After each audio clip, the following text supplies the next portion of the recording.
Hello, filthy movie lovers. My name is Gentry Austin. And I'm Casey Scott. And we're the hosts of the Sin Syndicate, film podcast for something weirdos, anti-criterion bros, and Joseph Sarno aficionados. Join us semi-weekly as we peer into the adults-only theaters and sticky-floored cinemas of the golden age of sexploitation, when the morals were loose, the laws were murky, and the intercourse was all simulated. Find us now on the Someone's Favorite Productions podcast network.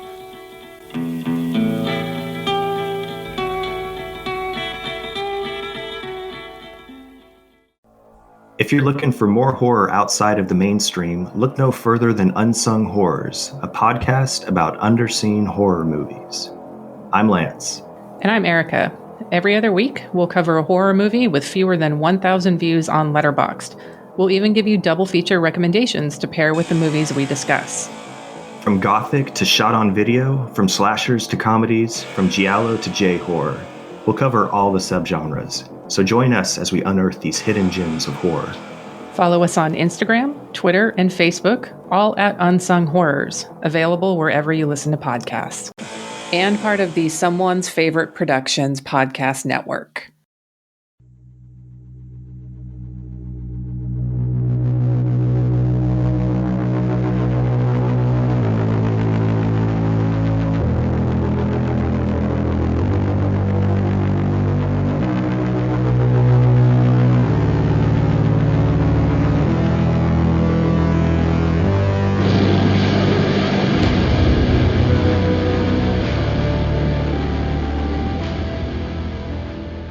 And welcome to the Kulturecast. I am Chris Stachiw, and I am joined by my good friend, one might even say one of my best friends, the always charming, the never dull, Mr. Mike White of the Projection Booth Podcast. There's a little hesitation with that whole best friend thing.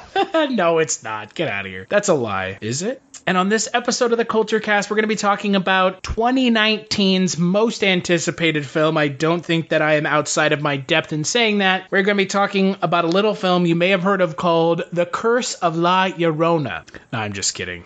And Mike's I waited in line for 5 hours to see this movie. Right? It was such a good movie. However, The Curse of La Llorona actually has Linda Cardellini in it, who is in the movie we are talking about, Avengers Endgame. I had no idea that she was in that movie. What? In Curse of La Llorona? Yeah. Yeah, she plays like the mom. I've seen no commercials, no trailers, no nothing. Did you know that it is in the Conjuring universe? No, that makes me not want to see it. Yeah, well, I think that's kind of why they didn't play that up. Because The Nun was... If you want to know my thoughts on The Nun, go listen to the Kulturecast we did on it. That movie is astounding. However, let's talk about something that I feel like is going to be a good conversation. So before we get into anything, we're going to talk spoilers. I feel like that's just a given. If you're listening to this, I hope you've seen the movie. Otherwise, you're just spoiling it for yourself. Don't do that. It's a film that I would say, even though I spoiled it for myself ahead of time, I still enjoyed it. I still cried like a big man baby, like a lot of people did, women and men alike. So we're going to talk spoilers. So from here on out, everything is a spoiler. And if you listen to this and we spoil it for you, that's out of our hands. Film is directed by the Russo brothers once again. It's written by Christopher Marcus and Stephen McFeely. I'm not even going to begin to name how many people are in this fucking movie because it is... We could sit here and do that all day. So yeah. I don't even think there's a point in naming it, but the film is the follow-up to Infinity War. The universe is in ruins. The Avengers are trying to figure out how to cope with the loss of their friends and family while also figuring out if they can undo the snap heard round the universe. God, seems like 1,000 years ago. I fought my way out of that cave, became Iron Man. Realized I loved you. I know I said no more surprises, but I was really hoping to pull off one last one. The world has changed. None of us can go back.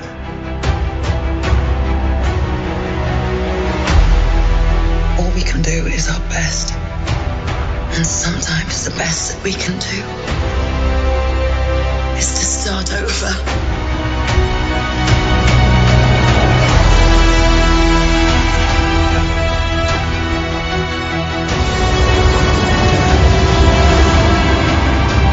I saw all these people die. I keep telling everybody they should move on. Some do, but not us. Even if there's a small chance, we owe this to everyone who's not in this room to try. We will. Whatever it takes. Whatever it takes. Whatever it takes.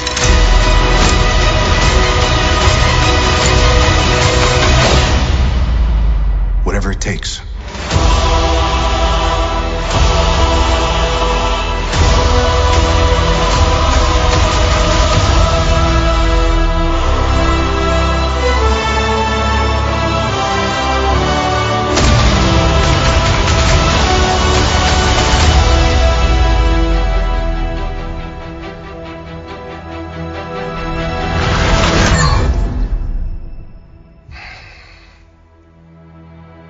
I like this one.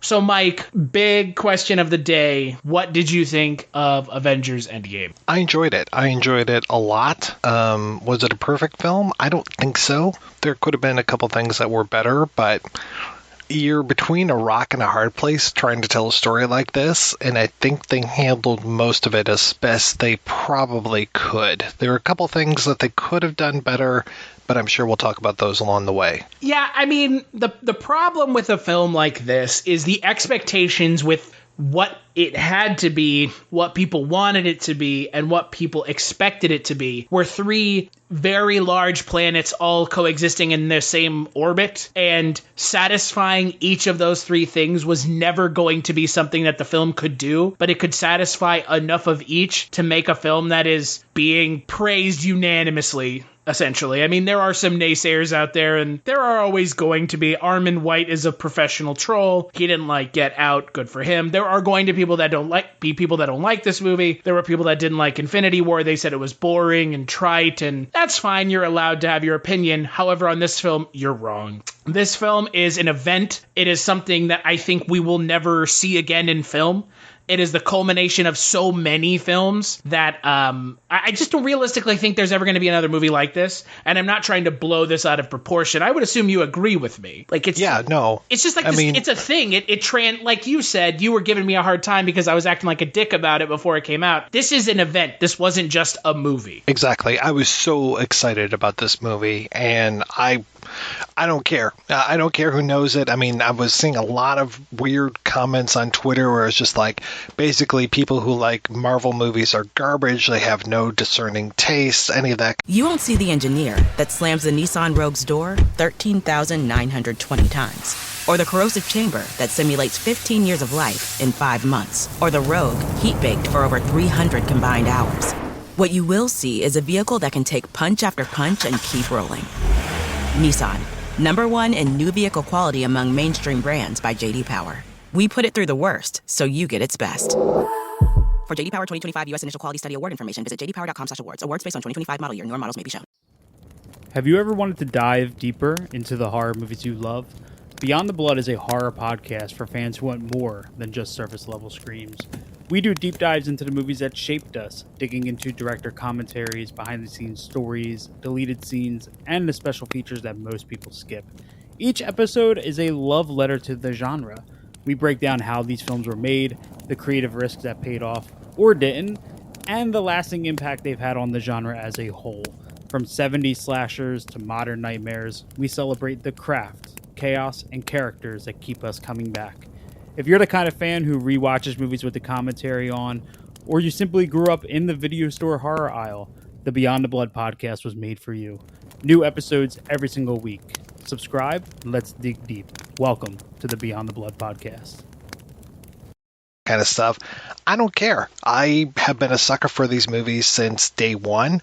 And you don't even have to be a sucker for them. And it's not like a guilty pleasure or anything. Exactly. These things are essentially, look, I don't think I'm outside of my depth here to say that Marvel has usurped Star Wars as the current cultural zeitgeist modern mythology. Oh, yeah, definitely. And it's not a bad thing to get excited for something that is the culmination of 22 films. Exactly. Some of those films have been absolutely wretched. Other ones, I would say, are in my top 10. I mean, Captain America Winter Soldier is one of my favorite films of this entire Marvel run.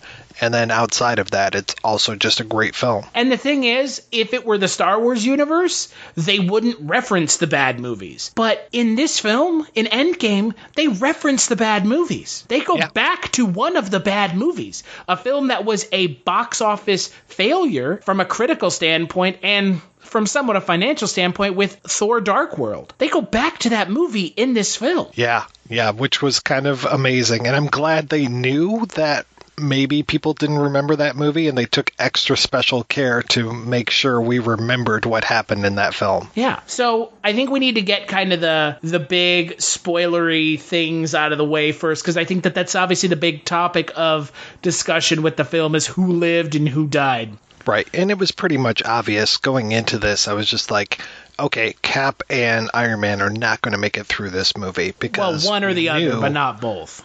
I figured one or the other. I wasn't expecting both, but I mean, I knew that Evans and Downey Jr. were pretty much at the end of their run of these characters. So, okay, I was surprised about Black Widow. Yeah. So my issue with the way that things were handled with the death and kind of removal of the characters, in this day and age where everyone is so fucking smart, it's always, people already know, RDJ's contract has come to an end. He doesn't want to do any more films. Like, it's not fun in a way, right? Like, you're kind of giving up too much ahead of time. Right. And, like, everybody's so goddamn smart now and no one wants to be surprised. And at the end of the day, it's unfortunate that was made aware ahead of time. Because I'm not sure it really would have mattered, but I think people would have been a little bit more shocked when Iron Man dies. I thought he was going to die in the last film. When Thanos stabbed him, I was like, okay, yeah, he's dead. But then when he saved himself with the nanites and stuff, I was like, oh, okay. So I really thought that he wasn't going to make it through Infinity War. Well, no, see, that's the thing. In the last movie, he saved himself by Doctor Strange saving him. Right. Right? Which is like, again, so the thing about this whole movie, and the thing that I appreciated is if you look back at Infinity War and Endgame as one long film, which it is, it's one long experience, there was only ever going to be one way that this movie could end. They kept, like, it was so much focused on Tony Stark, almost to the detriment of Captain America's character, that I felt like there's no way that Captain America is going to be the one who dies saving the universe. It has to be Iron Man, because Iron Man has been the one talking to Doctor Strange this whole time. So he's cognizant that something has to happen at the end that only he can do, but he can't know what it is until the time comes. And that's the only, like, if you think back on it, the way this film ends, there was only ever going to be one way it ends, which kind of mirrors the way Doctor Strange talks about it in the movie. There's 14 million outcomes, and there's only one where we win. I thought they did a good job balancing the Captain America and Iron Man in this, that Iron Man wants to just live his life, do his thing, kind of go back to those selfish ways that we saw him in the early Iron Man film. And then when Steve is there leading all the missions or setting all that stuff up, I thought that was a good way to balance these two characters. Yeah, they did a better job in this film than they did in the last film. That's for sure. I felt like Captain America was woefully underserved in Infinity War. Yeah, I think so. I think you're right. But, the payoff at the end with Iron Man, snapping Thanos and his army out of existence, like Thanos snapped the universe, and by de facto the fucking Avengers, he snapped half of them out of existence. It had a little bit of nice kind of circularity to it. It's like poetry, it rhymes. It had a nice kind of circularity to it. It was circularity. It comes back to the snap is the most important thing. And now it happens again. And I thought it was kind of a nice nod to Secret Wars too, with the whole idea of the Hulk not having use of his arm after he uses the snap. I was just like, seeing him in a sling, it reminded me a lot of the original Secret Wars. And I know people take umbrage with the Hulk, like being what he was in the movie. I have a friend who is very, very, very much a huge Hulk fan. He felt like the Hulk was kind of wasted in the movie. Isn't that kind of Marvel's MO at this point? Like, to just not really give a shit about the Hulk? I mean, they didn't even put in any effort with the Black Widow and Hulk romance. They never addressed it again after he left in Age of Ultron. Yeah, that was kind of a shame that they did that to him, but I thought that he was a pretty good character in Endgame, and I like that we're seeing the smart Hulk version. I mean, we should have seen that at some point, and I'm fine seeing it now, so I was okay in the way that he was running all the experiments. And we didn't see him fight as much as we possibly could have, but I think a lot of the fighting gets lost towards the end because of just how many people are there. For me, my biggest issue is Captain Marvel. Like, she Deus Ex Marvela? She didn't need to be in the movie at all. No. I mean, she saves Tony, but it could have been something else. It could have been the guys from Guardians of the Galaxy. It could have been Sean Gunn saving him just as easily. It could have been Sylvester Stallone saving him just as easily. And then when it comes to the destroying of the ship, yeah, that was cool at the end, but they could have found another way to do that. So she was pretty much just a wasted character to me. Well, and I mean, I'm not going to mince any words. I did not like Captain Marvel very much. I thought it was just okay, but Brie Larson was not very good in the film. I thought that she was devoid of the charisma necessary to be that character, and it didn't come through anymore in this film. She was Deus Ex Machina. She really was. She showed up and saved people right at the last moment. It's like, fuck, that's just Deus Ex Machina. That's all it is. Her character is in the film like 3 times and that's it. Yeah, in that whole scene, I appreciate that they probably put this little moment in there to basically piss off the trolls. And I'm not one of those guys that they were there to piss off, but I felt that it was very ham-fisted. Oh, it was extremely unearned is what it was. Sister. You won't see the engineer that slams the Nissan Rogue's door 13,920 times. Or the corrosive chamber that simulates 15 years of life in 5 months. Or the Rogue heat-baked for over 300 combined hours. What you will see is a vehicle that can take punch after punch and keep rolling. Nissan. #1 in new vehicle quality among mainstream brands by J.D. Power. We put it through the worst, so you get its best. For J.D. Power 2025 U.S. Initial Quality Study Award information, visit jdpower.com/awards. Awards based on 2025 model year. Newer models may be shown. The audio commentary. It's a dying art form, but here at One Track Mind, I, your wonky yet affable host Ryan Luis Rodriguez, analyze film through the prism of these embryonic forms of podcasting, one audio commentary at a time. Masterpieces, crapster pieces, live action, animation, cult classics, films literally no one has ever heard of. No track is too small and no track is too big. Join me and my guests from the entertainment world as we keep these features alive every other Tuesday. Hey, who else is going to discuss Bill and Ted's Bogus Journey one week and Citizen Kane the next? Us. That's who. Sure, you have to put up with my voice, but there's a certain give and take in this industry. That's One Track Mind, part of the Someone's Favorite Productions family, and available wherever you get your podcasts.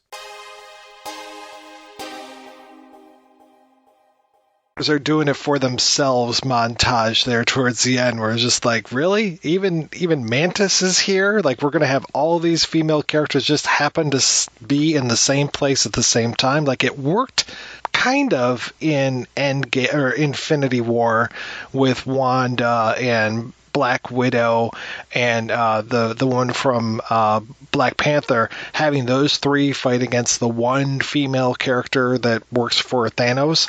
But in this one, it was just like, wow, this is kind of ridiculous right now. It was trying to be a full motion comic panel, which is fine. It was like a 2-page panel, right? I mean, that's what you get in a comic, but it felt unearned because those characters don't have any like backstory with one another. Right. Like, most of them don't even know who each other are. Like, what the fuck are you doing, movie? Like, it felt unearned. It didn't upset me. I'm not an internet troll by any means of the imagination. It didn't feel like they earned that moment, which is unfortunate because if they had earned that moment, it would have been even more badass. Yeah.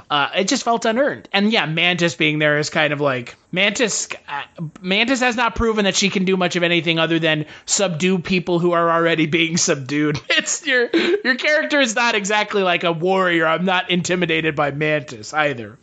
I did notice her on the back of like their cave troll, basically. Yeah. I mean, I was really reminded of the Battle of Helm's Deep when I was watching this, or even the battle at the end of Return of the King. I was just like, okay, this is what we're doing here. And there was one moment where she was like riding on the back of a cave troll, and you could see him go down like she had put him to sleep. And I was like, that's not really the most effective way because he'll wake up eventually. You know what this end scene reminded me of? It reminded me of the end of Ready Player One, but I actually cared about everything that was going on. Yeah, I cared about everything that was going on. Because Ready Player One was a fucking piece of shit. Like, it was a garbled mess. But it has this same finale where it's like, the two armies are here to fight and duke it out. Well, I didn't care about any of the main characters from Ready Player One, whereas with this, I've been seeing these people for the last 10 years, some of them. And it's like, okay, they are kind of, part of my life now. So I will admit, I cried like a baby during that end thing. And when we hear Sam go on your left and we see the glowing thing from Doctor Strange, I was just like, oh my God, this is amazing. And when they had that one shot where it was all of the different people kind of beaming in, I was like, fuck yeah, this is amazing. Yeah, I definitely teared up when Black Panther comes walking through the portal and he drops his mask and he just looks at Steve and like nods his head like, we're fucking here now. And like, it's giving me chills right now just thinking about it. It was so effective. And it's like, it kind of comes out of nowhere, not really, because you had just had the moment that I know our dear friend Mike Wallace, quote, came his pants to, which was Captain America picking up Mjolnir and using it against Thanos, which, by the way, that was earned. I felt that was completely earned because they planted the seeds for that in Age of Ultron. But I mean, it felt kind of a little out of nowhere too, because you're like, where are they? Where the fuck are they? If people got unsnapped, where are they? And then they all show up, and boy, man, there are a few scenes in pop cinema that really do something for me on like a visceral level, and that is one of them. When they're all there, and you're just like, holy shit, this is happening.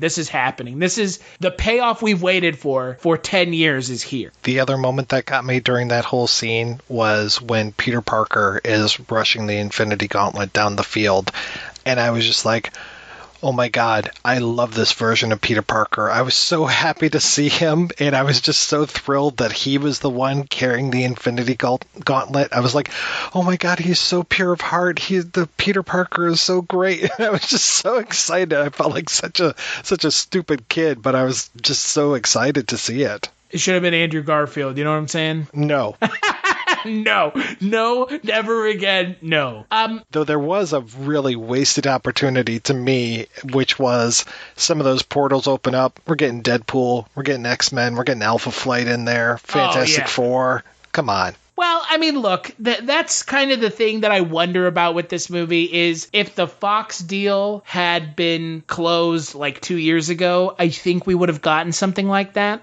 And I think that would have been like a fucking everyone hits the roof of the movie theater. Blah! Like, you know what I mean? Like, that scene is emotionally charged as it is. But if all of a sudden fucking Hugh Jackman as Wolverine walks out, I think people would have fucking died in the theater. You would see nerds, myself included, and this isn't even a nerd thing anymore. Marvel movies are mainstream. If you think it's a nerd thing, you fuck yourself. People would have just died in their seats. Like, full on just dead. That guy just died. Yeah. Look, Deadpool's on the screen. And the Marvel Cinematic Universe, like, these people are dead. And look, it's a semantics thing about, they didn't get them fast enough and they couldn't integrate them, and that's fine. But yeah, I mean, that would have been, oh my God, right? Like, yeah, I was waiting for at least a post-credit scene of that, like Nick Fury showing up at the house in Westchester or something, just like, hey, Professor X, I hear you've got some people I'd like to talk to. Yeah, and look, I'm kind of glad there wasn't a post-credit scene because I wanted this to feel like the end of a story. That was And nice, yeah. It is the end of a story. Every other Marvel cinematic film has had a post-credit scene. And this one didn't. So it feels like, this is the book closing. This is one book closed. And it was nice that we ended with the sound of Tony hammering, making the original Iron Man costume. Right, bringing it all the way back to, 2008. And the thing is, look, I'm 29 now. I have friends that, are in their early 20s now that I've met through podcasting or the website that ostensibly grew up with these characters. Like they were like 10 or 11 when the movies came out. So they have like grown up with this. So how hard it hit you and I can't even imagine how hard it hit them. And unlike Infinity War, where the ending, the emotionally charged ending was a little like having your cake and eating it too, right? Like, we know Spider-Man's coming back. We know Black Panther's coming back. Like, they're not coming back this time. Right. No, as Thanos would say, no do-overs, no resurrections this time. Right. And that's the thing. I mean, Iron Man is dead. Tony Stark may show up in a movie in like a flashback or like a vocoder like recording, but he is, for all intents and purposes, out of the Marvel Cinematic Universe, making the ultimate sacrifice. Captain America, I have problems with the way they handled his character at the end of it. Yeah, how so? I would have a hard time believing that Captain, well, I guess if you portray it as the way they say in the movie where there's alternate timelines, then he went to an alternate timeline, he lived with Peggy while another Captain America was already in that universe doing everything he had already done. Right. I can kind of forgive that, but at the same time, he knows what's going to happen. So I just find it a little odd that Captain America, the ultimate do-gooder, the ultimate Mr. Good Guy, would let Bucky sit and be tortured for 70 years, right? Like, it feels a little like you are wanting to have it one way, but kind of ignoring the fact that he's like, till the end. And it's like, but you're letting him sit and be tortured in that universe. Yeah. Though I have to say the time travel in this makes a lot more sense than Days of Future Past. Or most time travel movies. I mean, they make fun of other time travel movies to prove a point that they're like trying to kind of navigate it in a way that makes sense and also ties up loose ends. And if they don't tie up a loose end, it's for a specific reason. Though they're making fun of Back to the Future 2 and then they're completely embracing Back to the Future 2. Well, you can't have it both ways. But that's fine. Yeah. I enjoyed them going back to the old movies. I know some people thought that was cheap, and I thought that they integrated the new footage and the old footage perfectly. There was no moment where I was just like, oh, look at how young Tom Hiddleston is there versus now, or any of that kind of stuff. It was just like, wow, that looks really good. Well, and look, I will be the first person to tell you, I hate time travel stuff. I really do. I think it is just dorky. And it's a little trite, and it feels like kind of like we don't know how to fix this up, sideways into time travel. Like, okay. But I didn't mind it because it felt like, and it was, they established rules and they kind of stuck to those rules. Mm-hmm. And the rules made sense. If you go back in time and you change something, you have changed the future. You have changed your past, which is now your future. And you've made an alternate timeline that you are now living in while the other timeline is still going on. So, and if you put everything back, the timeline goes away. So it made sense. It makes sense. Again, I'm not a huge time travel fan, which is fine. I don't have to be. But I felt like they navigated it and executed it pretty well for what it was. But I think with Captain America, it was just a little dorky at the end. Like a little bit of a dorky coda where it's like, oh, I'm just old man sitting on a bench. Like, oh, come on. Yeah, it was a little Saving Private Ryan. Yeah. I'm very curious what his reaction was, though, when he went to the planet and saw the Red Skull there. And did he just, like, hand him back the Soul Stone and be like, okay, here's for the next person that kills their loved one? Oh, Clint, son of Edna. Steve, you son of a bitch! He knows who he is. Right. He put him there, like, unless it's not really Red Skull and that's just whatever that planet's like omniscient being is in that form. Well, he even said, I even held a Infinity Stone once, and I'm just like, okay, yeah, that's totally Red Skull. Yeah, so I don't know. I would like to see that deleted scene. Yeah. I would like to see the deleted scene where he injects Natalie Portman's character. Still there? Yeah, my wife's just... Okay. I'd like to see the scene where Captain America injects Natalie Portman with the ether. Yes. Right? Like, he's not injecting it with the needle, if you know what I mean. It's just the thing at the end of the movie with the time travel, and like, I'm going back, okay, bye, and Bucky knows, obviously. Like, Bucky is very aware, because I'm sure Steve told him. Because he's like, I'm gonna miss you, buddy. He's like, it'll be okay. It was a little hokey. That's my biggest gripe is the Captain America thing. And the Captain America ending is going to be divisive because some people are going to be like, that's not Captain America's character. So, I get it. It didn't piss me off. It was just kind of like, whatever. No, it didn't piss me off either. And I've seen other time travel things where somebody has to wait in time or they'll go back and then they'll have to wait through everything. And it reminded me of that. So I was like, okay, this works. It reminded me of Timeline. I'm not sure if I remember that one. The Richard Donner movie where based off the Michael Crichton book.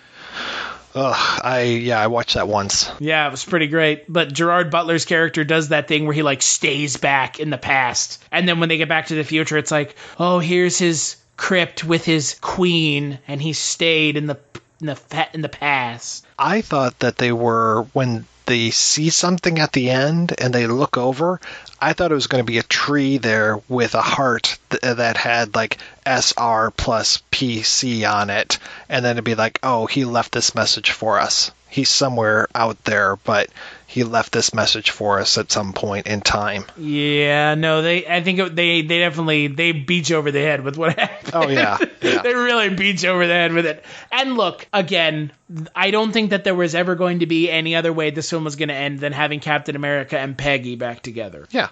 Which is fine. It gives this character finally something like to live for, but like maybe he should have just stayed there and never come back. Like, what's the point of coming back? Right. That's my one. The reason it feels like he came back was so that he could tell them that he's back and give Sam the shield, which that also felt a little unearned. Yeah, and I just was like, well, Sam's just a regular dude with a flying suit, so he's not really like a super soldier. I mean, that's the thing with Captain America is that, he can fucking fly out of a 20-story building and be okay. Sam, I don't think could handle that unless he had his wings on. Yeah, I feel like it should have been Bucky. Yeah, I can see that. I mean, but the question I have is are they going to make actually Captain America movies? Are they done? Is he just going to be in the Avengers stuff like Hulk? I don't know. So, and that's the fun thing about this movie is it kind of puts us in a place that as fans of this Marvel Cinematic Universe, we've never been in, which is where do we go from here? Right. I mean, we did have the African American Captain America with Isaiah Bradley, but I mean, that's not our guy. That's not, Sam. So I don't know. Sam in the comic is actually just Falcon. Like, right. Yeah. So at least they're all handled better than Black Widow. Yeah. Ugh. Yeah. Jeez. I get why they did what they did, but as soon as they said they were going to Vormir, I'm like, oh no. Right. Yeah, and I was like, well, she's got to make that sacrifice because she's still got Red in her ledger, and Clint's got the family, so there's no way she's going to let him sacrifice instead of her. You won't see the engineer that slams the Nissan Rogue's door 13,920 times. Or the corrosive chamber that simulates 15 years of life in 5 months. Or the Rogue heat-baked for over 300 combined hours. What you will see is a vehicle that can take punch after punch and keep rolling. Nissan, #1 in new vehicle quality among mainstream brands by J.D. Power. We put it through the worst, so you get its best. For J.D. Power 2025 U.S. Initial Quality Study Award information, visit jdpower.com/awards. Awards based on 2025 model year. Newer models may be shown. Hey, this is Jason Kleberg from the Force 5 podcast, a show that forces a guest to come up with a movie-themed top 5 list topic, and then we reveal our picks on air. Top 5 heist films, top 5 tearjerkers, top 5 movie dogs. Every show you'll be asking yourself, what would be on my list? Guests include directors, screenwriters, actors, podcasters, musicians, authors, and even a professional wrestler. Subscribe to the Force 5 podcast, and you won't just be a listener, you'll be a list nerd. The Force 5 podcast, available wherever you're listening now. Her. Yeah, the character who opens the film is not killing themselves. Right. That is just not going to happen. This is screenwriting 101. Marcus and McFeely are not that clever, and no one is, because you open a film like that character's not dying in the movie. Come on. So what'd you think about Fat Thor? His character made sense, right? Like, there had to be one character in the movie who did not cope well with what happened in a way that was, like, physically transformative. It just felt like a bunch of cheap jokes, though. Yeah. Right? Yeah, and I'm not going to talk about, like, fat shaming and all that kind of stuff. What I'm going to talk about is that I think he would have at some point, maybe when he was talking to his mom or something, brought up the whole idea of him murdering Thanos. It just felt like such a Avengers don't do this kind of a moment. Yeah, and again, there's certain things in this movie that that kind of happens and they don't really address, and him just icing someone in the middle of at the very beginning of the movie, and all the Avengers are like, what the fuck? Yeah. It felt a little out of place. Actually felt a lot out of place. When he cut off his arm, I was like, we were cheering. But then when he cut off his head, it was like, oh, fuck. Yeah.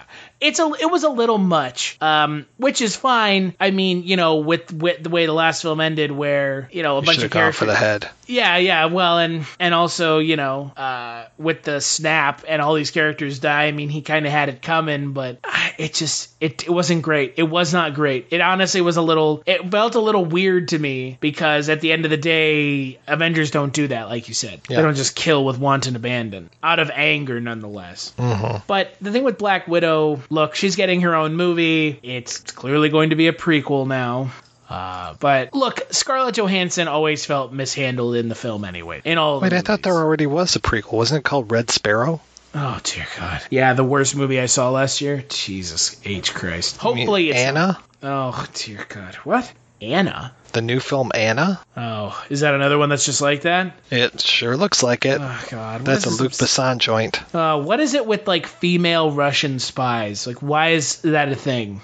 I think it's all a deep cover operation trying to make us appreciate Russian women more. Internet Russian trolls at it again. So we won't hate on Melania as much. Right, so there's no way I could have not liked Last Jedi just because it was a bad movie. I must not have liked it because I'm an internet troll. Exactly. I knew it. Yeah, I mean, look, they went to Vormir and Black Widow died. The end, like... I was waiting for Peter Dinklage to show up, man. At the end, he should have just come running out of there. Oh, but God. It is me. Oh, God, yeah, let's not forget Peter Dinklage was in the last movie. Yikes. Was he actually... He's credited in Endgame, but I don't remember seeing him in there.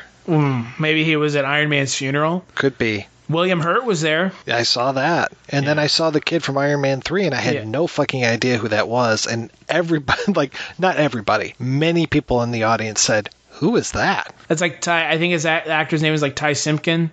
I thought it was the guy that plays Quicksilver in the Fox X-Men. I was like, what? That doesn't make any sense. No, yeah, it was. But like the problem with Iron Man 3 is that was like 6 years ago. So that kid is like all grown up now. Well, and the problem with Iron Man 3 is it was Iron Man 3. I mean, Iron Man 3 is better than Iron Man 2. Yeah, no, that's good. Because I'm glad Whiplash wasn't there. Oh, God. Mickey Rourke, where was he in this movie?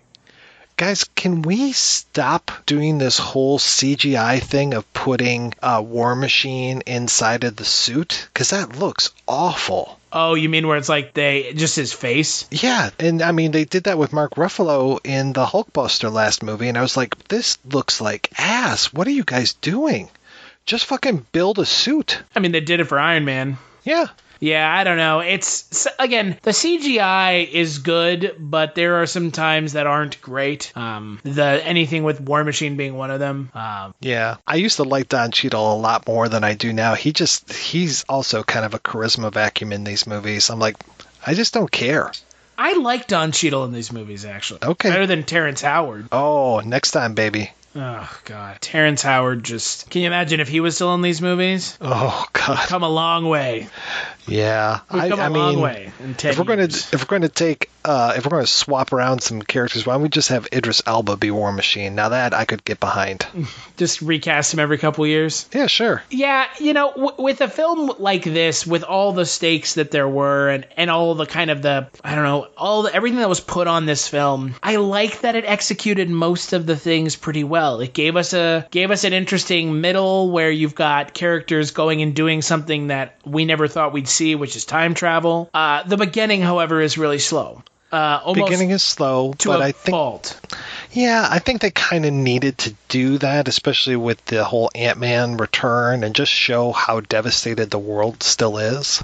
Yeah, I mean, and I guess when the last 30 minutes of the movie is just pedal to the floor, like non-stop action, no let up. There's just characters jumping around, fighting, flying, punching, killing, like big old space alien monsters. Like, I guess you do need the first hour to be kind of like a slow build. Yeah, and it was nice the way that they set up the characters, set up the teams that went back in time. I thought that was kind of nice. Like, again, talking about War Machine, him and Nebula, and the way that they're both kind of man and machine or woman and machine, the whole thing of him not being able to walk and all that. I was like, okay, well, that's kind of nice. And the fact that he knocks Peter Quill the fuck out. Yeah, that was good. And it was nice to revisit that opening from that movie. You know, there were so many nice moments in this. Yeah, there were, and you know what? Look, it was a lot of fan service. It just was. But that's okay, because it's not just fan service for fan service sake. It made sense. Right. In my mind, if you're just doing fan service for fan service sake,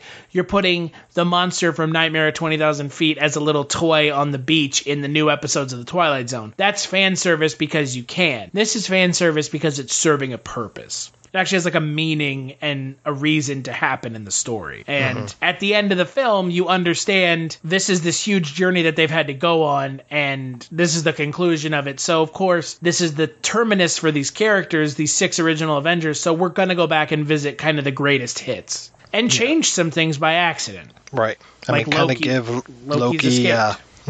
So now we can have a Loki show. Yeah. Because that's a thing. Sure it is. It sure is. Disney Plus coming soon. Loki is a thirst trap, you know? He is a major thirst trap. Yeah. I love me some Tom Hiddleston. Damn straight. Yeah, well, no, it wouldn't be, but... and, you know, I'm curious where it goes from here. This is not the end of Phase 3. The end of Phase 3 is technically Spider-Man. So, you know, I'm a lot more excited for the upcoming Spider-Man movie. It's not that I wasn't excited, because I love Jake Gyllenhaal, and I'm excited to see him in the Marvel Universe as a villain, especially one that is kind of weird and esoteric like Mysterio, who is a very bizarre Spider-Man villain. And... I think that for the most part, the film checked the boxes that I wanted. I was a little disappointed that Thanos kind of takes a back seat in this film, but this was also not his movie like the last film was. The last film was very much his film, and this one was not. Yeah, I was talking to a friend of mine who was very mad about the way that they used Thor and that they didn't give him, in my friend's opinion, enough screen time. And I was like, well, yes and no. I was actually thinking that rather than maybe Thanos at the end, like another villain might have sensed the power vacuum after half of the bad guys in the universe were snapped out of existence and gone for it that way. But I don't know. I was glad that they turned Thanos to dust. Yeah, and look, they had to kill him. Like, that was the logical conclusion to the film. You knew once he snapped everyone that he was going to be on the receiving end of the snap. It was just a question of how. Right. And now there's a timeline, by the way, where Thanos never existed past 2014. That's true, because, he just travels through time. Yeah, and then he's gone, which means that there is a universe where there is no snap. There is a snapless universe, which is, I mean, again, that's what makes this film kind of cool, is it creates these kind of what-if universes. Like the universe where Loki survives somehow, or something happens to Loki that doesn't happen to him in the original film. That was one thing I was thinking about when they showed Peter Parker going back to high school and meeting his buddy, and I was just like, so the people that survived the snap, they all graduated. They're all now 5 years older than Peter and his friend are. This is kind of strange. So, like, their class in high school probably only has half the people that it once did. Has to be a weird world now. Well, and the thing is also, like, I guess the assumption in Spider-Man Far From Home is that all of his friends are the ones who got snapped. Mm-hmm. That's the only way they can explain why they're all not 5 years older. Right. Feels a little contrived, but... Well, and not just his friends, but that dickhead Flash Thompson and all those guys, too. Yeah, everyone that had anything to do with Spider-Man is not 5 years older, so that's fine. I also really liked Karen Gillan as Nebula. She was great, kind of surprising because, normally kind of a bit character, and she's given a lot to do in this movie. Her character has really had a nice arc since the first time that we've seen her. Mm-hmm. She really has. Dad. That's like her character in this movie. Right. I will do it for my father. Oh, shut up. Shut up about your dad. So. Well, yeah, it's nice to see how she was in the first time we saw her in Guardians of the Galaxy versus how she is now, where she has humanity. Yeah. And that she's able to, like, even the moment when Tony's playing football with her is a nice way to teach her more humanity. And that, that whole thing of, like, her having to constantly play games against Gamora, and then when she lost, he would replace a part of her with a robot part, Thanos. So, like, her just playing a game with no stakes with Tony was a really nice moment. Yeah. Well, and back to the thing with Thanos, I saw some people that were like, oh, Thanos is just like a generic villain now. It makes sense. It makes sense, though, because this is the 2014 Thanos. So that Thanos was like a dickhead, and we saw how much of an arrogant turd he was in the last movie. And then he had to make the ultimate sacrifice and kill Gamora to get the gauntlet. And that made him kind of wistful and remorseful for what he did, but at the same time, he executed on his plan. And then when we see him at the hut on the planet where he's post snap, he's just kind of like fucking picking fruit and just being living his life, and they go and murder him. So the Thanos from 2014, it makes sense that he's like a arrogant dickhead. It's a nice juxtaposition between the two. But I mean, it was a good movie, and I think that it closed the book on a lot of interesting films from the last 10 years, and I'm excited to see where they go from here. Yeah, I'm also very curious. I mean, it opens up a wide world of possibilities, and I haven't seen that chart in a long time. Like, there used to be the chart that said, like, okay, in this year we're going to release this movie and this movie, and then next year this and this. I mean, the last time I saw that chart, the Inhumans were all over it. Yeah. Well, the Eternals I know is coming out soon. And that's the one that has Angelina Jolie and Kumail Nanjiani in it. So there's some stuff coming out. But it's definitely not like, Captain America, Thor, Iron Man. It'll be like the second and third Doctor Strange, the third Ant-Man, the two Captain Marvel movies. Yippee. Who else? I'm looking forward to as Guardians of the Galaxy. Right. The third Guardians film with James Gunn directing it. Thank God. You already mentioned Black Panther. That's right, Black Panther 2 and 3. So, I mean, we're getting the follow-up. We're getting the second and third Spider-Man movie. So we're getting the tie-ups of these kind of original core Avengers characters, and hopefully the introduction of some new characters, which the Eternals, we're going to get that with Angelina Jolie. I think they're going to bring in maybe some, I'm hoping for some, weirder stuff. Some, more kind of bizarre characters, right? I don't know. Yeah. I mean, in the original Infinity War, if memory serves, it was actually Adam Warlock who was kind of more that Captain Marvel, Deus Ex Machina type role. I mean, it's been a long time since I've read Infinity Gauntlet, but, we saw the birth of Adam Warlock at the end of Guardians 2. I'm very curious if he comes back in Guardians 3 or shows up some other point. Yeah, so the things that are guaranteed, like we said, Doctor Strange 2 and 3, Black Panther 2 and 3, Galaxy 3, Shang-Chi, which is like a martial arts Asian character, and the Eternals. Okay. And the Eternals. So I think it's better than Iron Fist. Well, I think anything's better than that, and the hope is that those characters never make it onto anything else. At least some of them.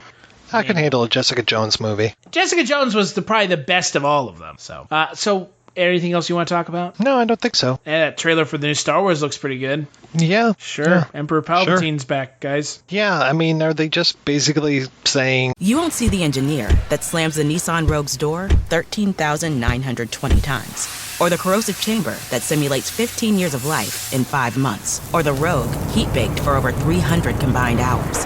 What you will see is a vehicle that can take punch after punch and keep rolling. Nissan, #1 in new vehicle quality among mainstream brands by J.D. Power. We put it through the worst, so you get its best. For J.D. Power 2025 U.S. Initial Quality Study Award information, visit jdpower.com/awards. Awards based on 2025 model year. Newer models may be shown.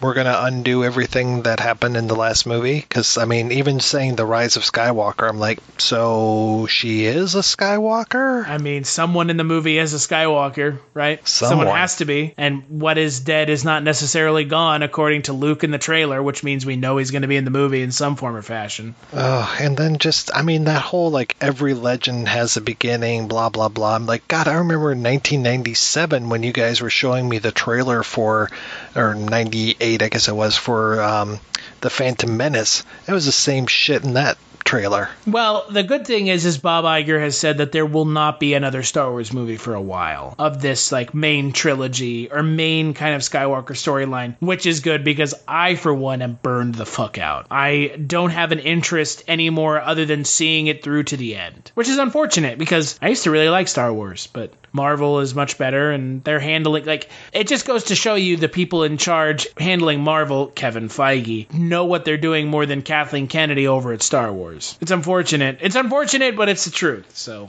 what would you give Endgame out of 5? I'd give it 4 out of 5. Like I said, they're between a rock and a hard place on something like this, and I think they did the best job that they probably could have. And also, it's the rare movie these days that make me cry like a little baby. So, when was the last time you cried at a movie in theaters? Oh man, I didn't see Up at the theater. Did you see Coco in theaters?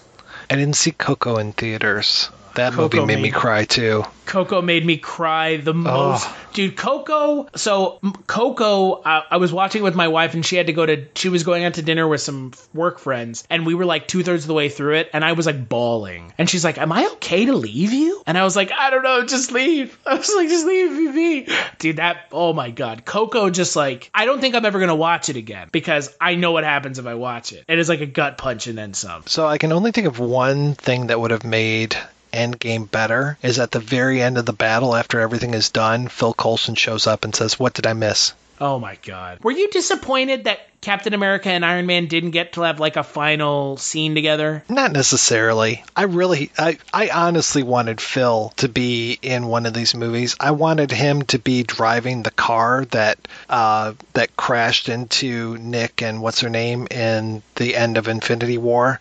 And then he like warns or says like, oh, Nick, something's happening, and then turns to dust. I would have liked that. I felt like that Captain America and Iron Man, like their story didn't get that like little pin in it. Like there's that one scene where they're like standing out by the car and then he's like, then when he gives him the shield, he's like, don't forget this, I'm not going to keep fighting this for you. That does remind me one thing that I really wanted in this movie and didn't get was when he pulls up in that car, where was the AC/DC?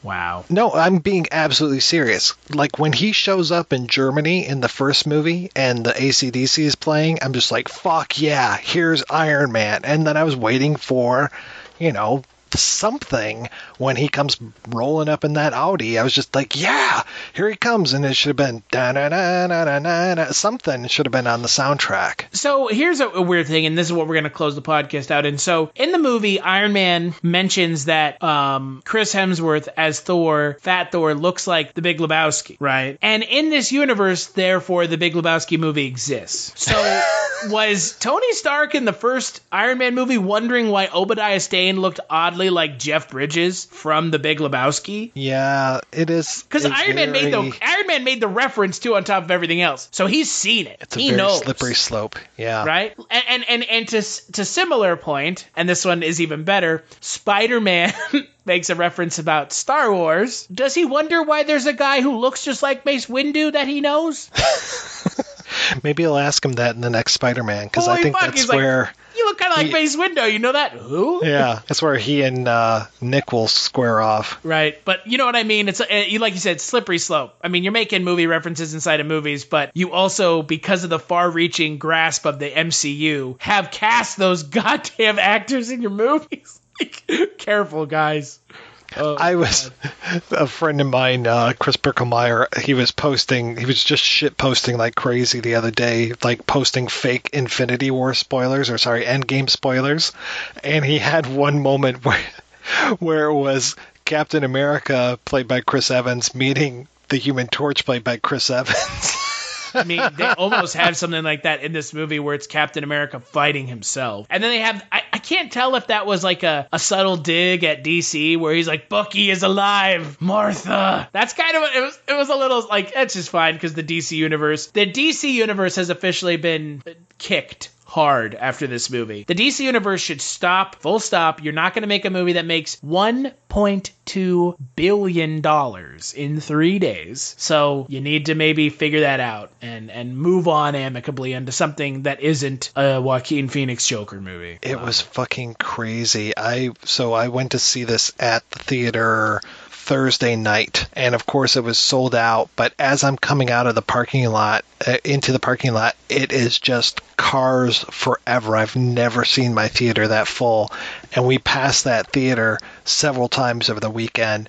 Every single time, not a spare space in the entire lot. I couldn't believe it. Well, and you know what the craziest thing is? This is a movie that made $1.2 billion that is 3 hours long, right? Like, that's unfucking heard of. Unheard of. People are, the movie theater, like, the lobby was full on Sunday. And I was like, people don't go to movies on Sunday at 3 in the afternoon. Like, that's not like a super packed time here in Lincoln. And boy, movie theater was full.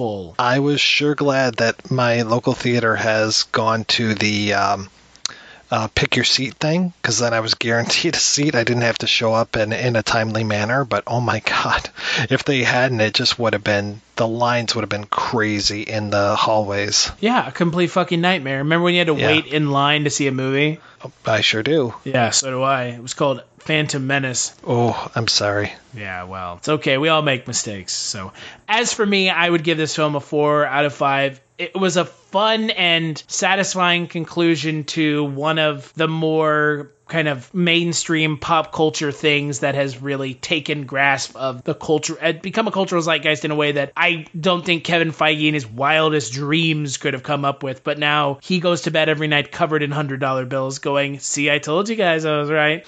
And I couldn't be happier. I really couldn't. And it also changed the way movies are made. It, like, the MCU drastically changed the cinematic landscape for how big budget films are created and released.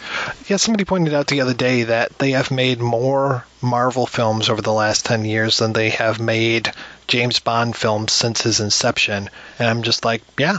And you know what? James Bond, those movies, some of them hold together, some of them don't. Some of them, the same villain is played by different people, all this kind of stuff. I'm like, it's just interesting to compare the landscape between something that's been around for so long versus something that came along for 10 years and it's just, like you said, changed the landscape so much. Well, and the thing I always say about Marvel is no matter how bad a Marvel movie is, it is still better than the worst. It is still better than the best DC movie, without a doubt. Yeah, I mean, other than the old Superman films and the old Batman films. Yeah, but you're talking about like the DCEU kind of thing? The current canon of stuff. Okay, yeah. Fuck those movies. Yeah, those movies are fucking garbage. And you know what? I didn't go see Shazam. I kind of want to because I've heard it's not that bad, but it's still cow-tied to this universe of nightmares known as the DCEU. So gets taken down immediately because of that. But anyways, so let's take a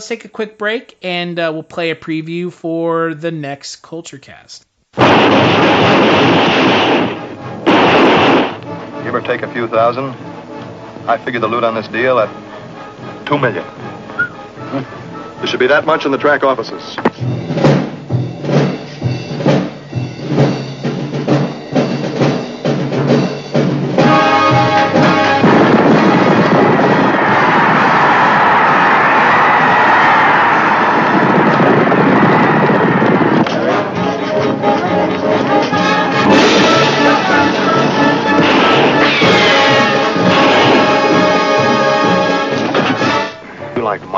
You got a great big dollar sign there where most women have a heart.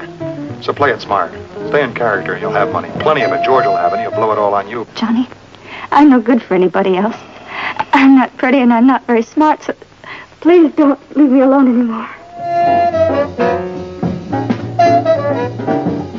So what makes you think or know that you're going to have several $100,000? Because I do. I just can't talk about it, that's all. Not even to me, your little share. I shouldn't have even mentioned I was going to have it. It's not that I mind. I know I can trust you. But if these other guys These ever... other guys? I can't talk about it, Cherry.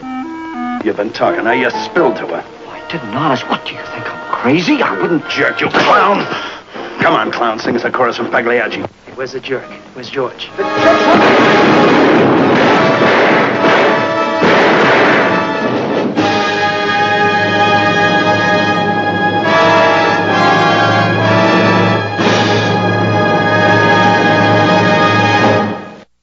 That's right. On the next Kulturecast, I'm going to be joined by you. And By me? By me? And we are going to be talking about Stanley Kubrick's The Killing, a film I have not seen. And we're actually going to be starting Stanley Kubrick month. And I want to stress this ahead of time. Do not get your hopes up. We're not doing 2001. We're not doing A Clockwork Orange. We're not doing Full Metal Jacket. And we're not doing 2001. Because I know it. You know it. We all know that I can't say anything that hasn't already been said about those films. I just can't. Those movies have been ripped apart in documentary, in long form thesis to death, and there's nothing I can say about them that hasn't already been said. So we're going to talk about some of his, quote, lesser known works. You're going to do a little, what's the Barry? Yep. Oh, yeah. Barry Lyndon. Really? You're going to do that? Oh, wow. I've never been able to make my way through that movie. Well, if Mike Wallace doesn't make it to that one, we're going to experience Barry Lyndon together. I've heard according to Room 237, it is a very boring movie. Yeah, that's why I never really made it through there. I hear it's beautiful. Other than that, not much from what I've heard. Well, I look forward to sharing The Killing with you. Yeah, I've never seen it, but I'm excited because you have excited me by your enthusiasm regarding the film. So, and like I mentioned in the last Kulturecast, if you weren't on that one, if you didn't hear that one, Eric is no longer my weekly or podcast to podcast co-host. I'm going to be joined by some friends of mine, some podcasters in their own right, some screenwriter friends of mine, people that have been on here before that I feel like they have interesting opinions and thoughts on stuff, and they're going to join me, every, once a month, and we're going to kind of do it that way, so we can kind of get a different perspective each week and a different voice in here along with my own, and I think that'll be fun. But we're going to have you on next episode, and it just kind of worked out that way. So until then, until The Killing, where can people find you, Mike? You can find me over at projectionboothpodcast.com, where every week I talk about a different movie, sometimes with Chris, sometimes not. And also over at the Kolchak Tapes, we can find at kolchaktapes.com, where every month we are talking about a different episode of The Night Stalker. And we are almost done with the reboot. Just 2 more things to do, and then we'll be done, thank God. Praise be. As for myself, you can find me over on Twitter at Kulturestash. You can find a little podcast I do with my friend Mike Wallace about Tales from the Crypt over at Chronicles from the Crypt. That's at chroniclesftc.com. And you can also find a little podcast that Mike White and Mike Wallace and I do called Dreams for Sale, where we talk about Twilight Zone 1985. And our last episode, we actually did a little bonus freebie episode where we talked about the new rebooted Twilight Zone, which just happened to be released the same time that we started doing our podcast. So that was kind of fun. Big thanks, as always, to you, Mike, for joining me. As always, it's always a blast to sit down and talk about something a little bit more mainstream that you're normally on stuff that's not like this, which is fun. Yeah, I have shitty opinions about mainstream movies, too. Yeah, I have shitty opinions on everything, don't we? Both you and I. And big thanks to Eric for the intro-outro music, and we'll catch you on the next Kulturecast.